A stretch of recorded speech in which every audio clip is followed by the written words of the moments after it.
second time. We saw you crossing the road. Oh, it's so gorgeous. What a neat place. Oh, Robert. We are Robert and Dale and are in Australia visiting our daughter and son-in-law who now live here. Our granddaughter Lacey flew over with us from New Zealand, and we have just left Melbourne to head back to Adelaide via the Great Ocean Road route. Last episode saw us at the 12 Apostles, so we shall continue along the Great Ocean Road, stopping at interesting sights along the way. The weather isn't the greatest at the moment, cold and windy, but by Joves it certainly made the rugged coastline an unmissable experience for us. Wow! What the heck? Look at the mist! Oh, that is unbelievable! Wow! Oh yes, there's an arch. The wreck. We can't see any side of that, I guess. In 1878, the clipper Loch Ard left England for Melbourne carrying 36 crew and 18 passengers plus cargo. A party was being held on board, celebrating the end of their 3-month journey. A thick mist obscured the horizon where the lighthouse was, but cleared eventually, revealing high cliffs. "Breakers ahead!" came from the lookout. All attempts to avoid the cliffs failed, with pieces of mast and rock crashing down on them. Passengers clung to one another in fear, but alas, their screams and cries slipped away, with the ship, into the silent depths below. Look at how powerful these waves are, and Tansy and I just loved watching nature's power at its best, but now envisage being down in amongst those thunderous waves after having survived a shipwreck. 2 people survived the Loch Ard shipwreck, ship's apprentice Tom Pearce and 18-year-old Eva Carmichael. When the ship went down, Tom drifted for hours under an upturned lifeboat into this gorge, where he heard Eva's cries. Exhausted, they both slept, and upon waking, Tom climbed out of the gorge to seek help. 2 stockmen from nearby Glenample Station brought them both back to the safety of the homestead, where Eva recovered there for 3 months. Only 4 bodies were recovered from the Loch Ard disaster. 2 were Eva Carmichael's relatives, and Eva being one of the survivors. These 4 bodies were placed in coffins made from the timber washed up from the wrecked Loch Ard. Eventually, headstones replaced the crosses, and Eva erected this one for her family.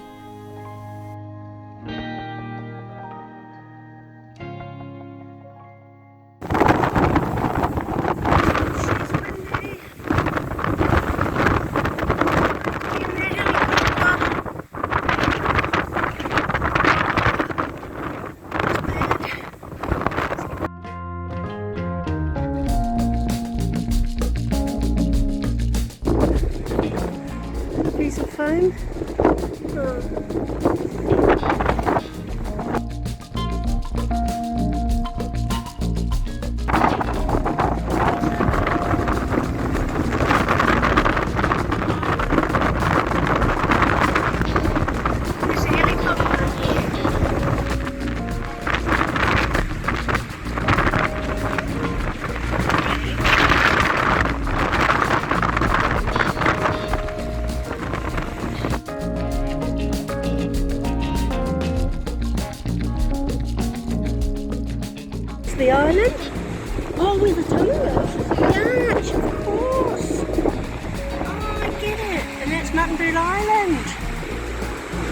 how neat!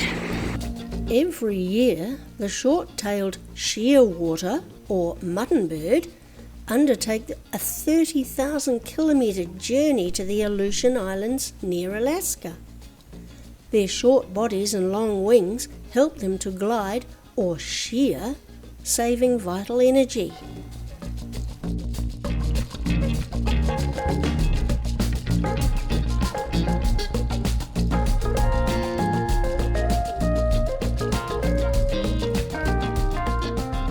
Oh, that's cool. I got my phone. You forgot your phone, baby. Let's see. And the bridge is falling down, falling down. That one, eh?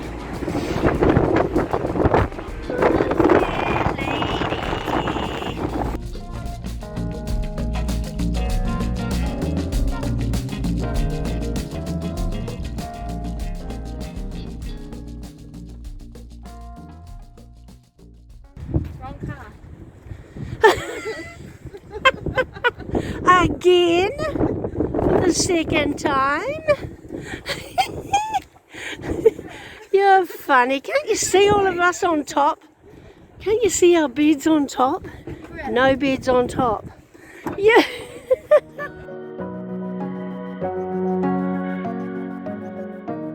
We're off to the grotto. Saw London Bridge, now we're in the grotto. See what that looks like. Look at the phone where it landed.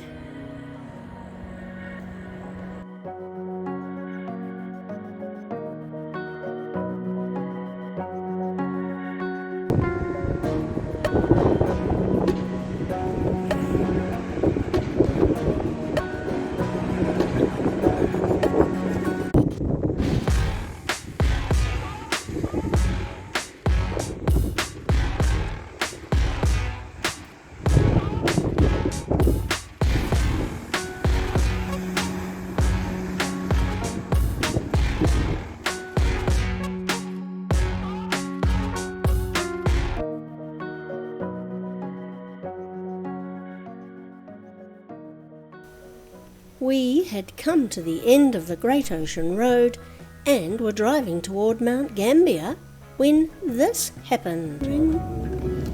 Where'd it go? Koala. There it goes. Where'd it go? Oh, there it goes up the tree.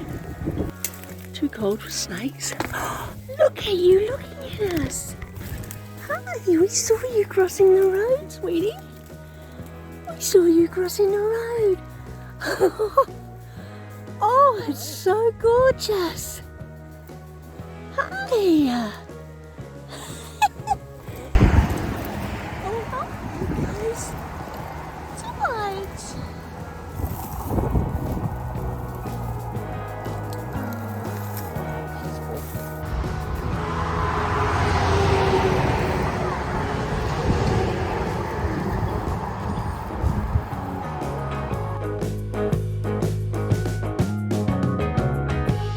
Talking to your friend, are you talking? Talking to your friend? Did he run across the road and you didn't?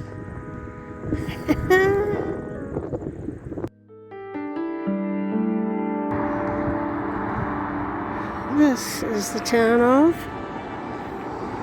Mt Gambier, and we are at the Presidential Motel because our bedding,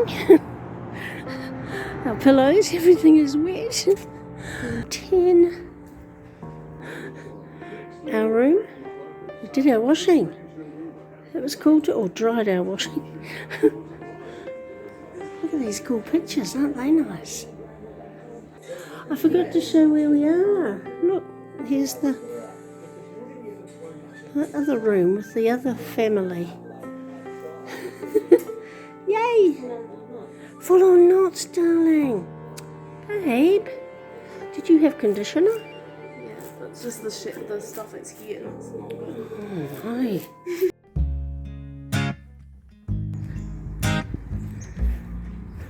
Umpherston sinkhole we've come to. because everything else is shut.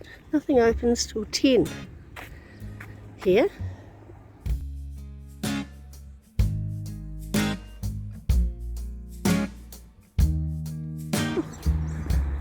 Welcome to Umfiston Sinkhole.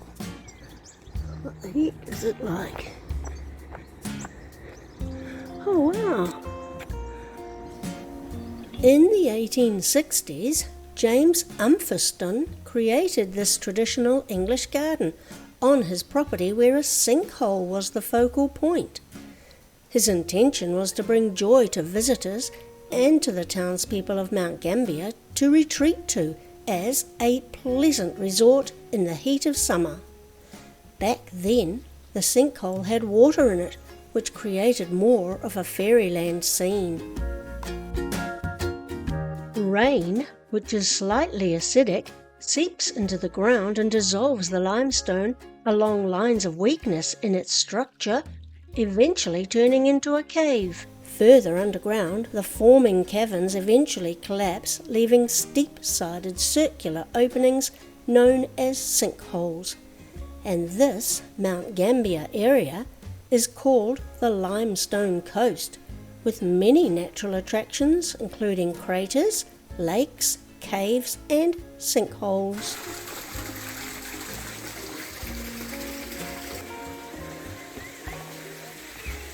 What a unique sight!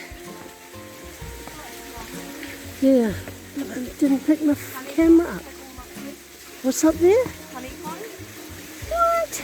Do the bees. And then you can see the honeycomb. For goodness sake! Honeycombs.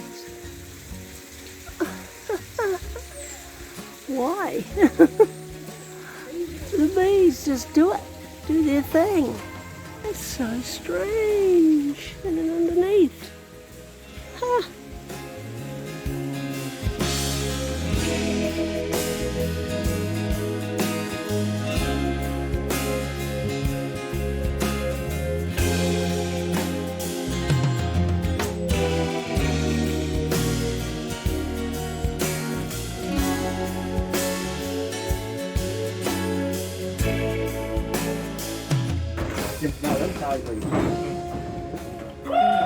They're going up, we're going down.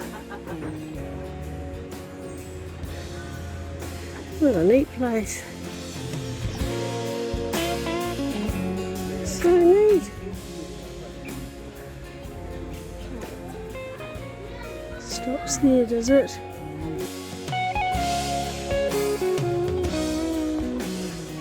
So we're behind all this greenery now. Wow.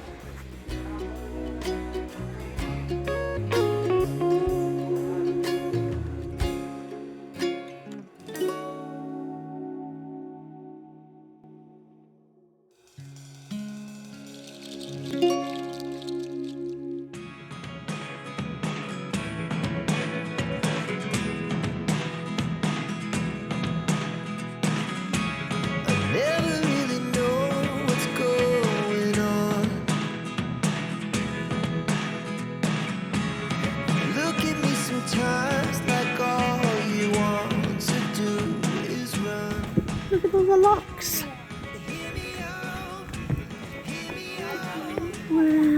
Wow. Locks galore.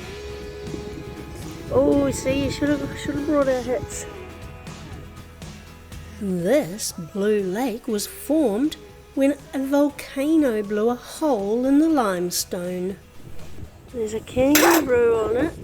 You frightened me with the camera in my hand. I'll drop it.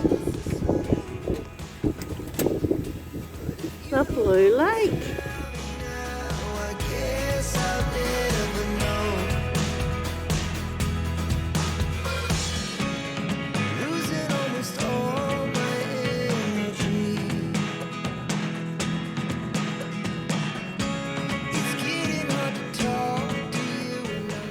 This lookout and rock wall was built just after World War I in 1918.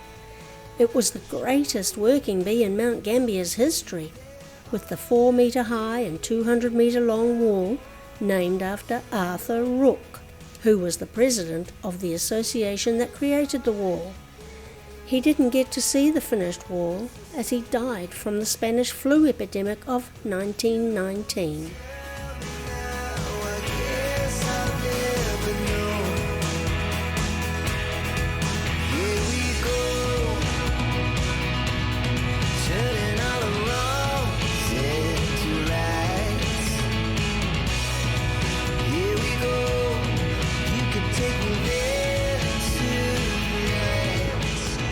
She's called.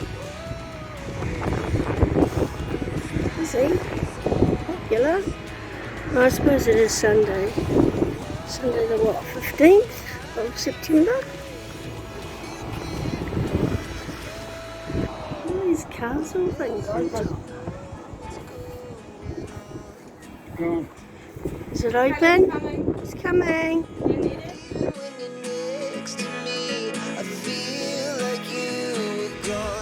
That's where we were before.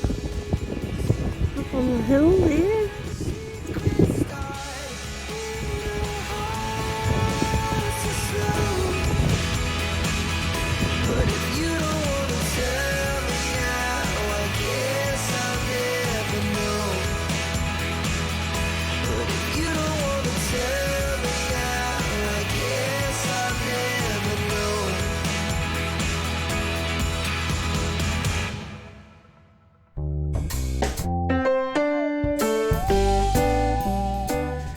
Yes, it's a little blue lake. How sweet is that? And they swim in it. Not the other one. The other one's a water supply. The big blue lake. But this one they can swim in. It's crazy Australians with a constant temperature of 12 degrees. There's another bee's nest going in here. Okay, a little bit close, I think. Let's get away. Whoa, Robert.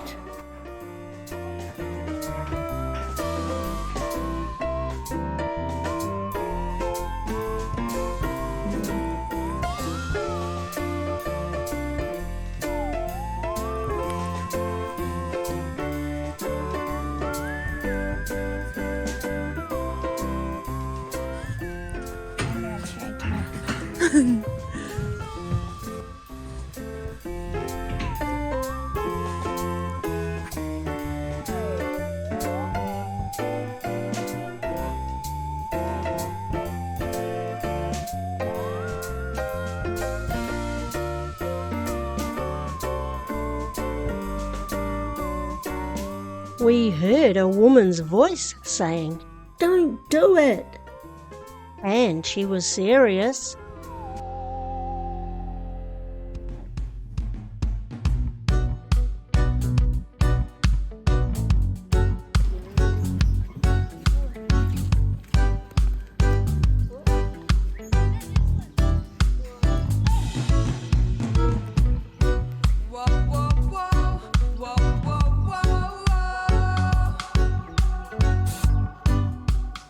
This one will make a splash. We'll throw it further out. Isn't it? It's a good one. Ready? Here it goes. That's good.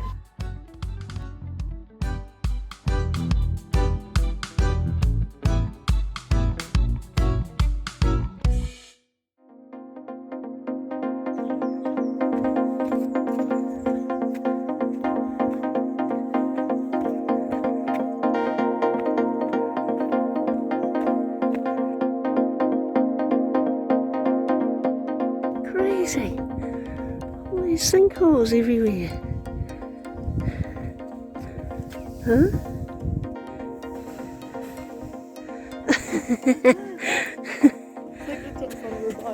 Yeah, we've even got these. No water in this one. Huh. It's in the middle of nowhere. Guys, that path will be fine. Because look, it's going down, it's not dropped. You can get from there to there. And the slippers. The all terrain.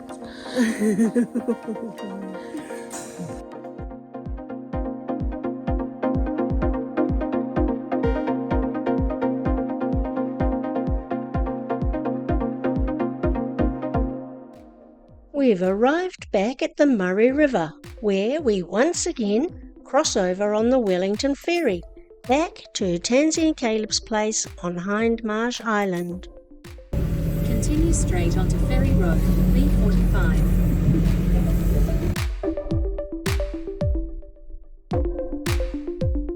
So, join us again for more Australian adventures where we turn into maniacs and speedsters. Well, some of us do anyway. Find a hidden cave and watch a supermoon appear on the horizon.